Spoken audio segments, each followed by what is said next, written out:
So we're first going to need to log into the AWS Management Console. Then we're going to need to go to IAM so we can search for the IAM box here.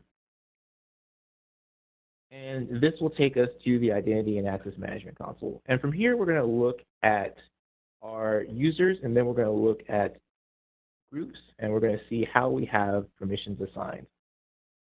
So one of the important things that we talked about is that idea of role-based access control. So we're going to look at groups, and we're going to look at how we have defined user access within the environment. So we can see here that we have an administrator group, a read-only group, and an S3 bucket full access group. So, and you can also see that you have users assigned to each of these groups. So let's look at the users that are assigned.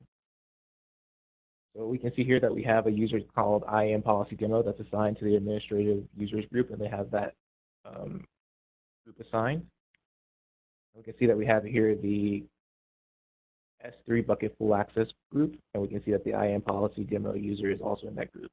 So let's go look at the administrators group and look at the permissions that are assigned there. So as you can see, we have an attached policy here that is assigned to that group. So since that user is part of the group, they're going to have the permissions that are assigned to that policy. Now, that looks like the right way to do it, but let's go look at the actual users list.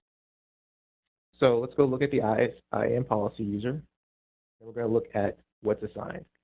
So we can see here that there is a problem because we have actually a directly attached policy to this user, but we also have the users in the groups as well. So this user has these permissions based on the groups, but they also have these permissions based on the directly attached policy.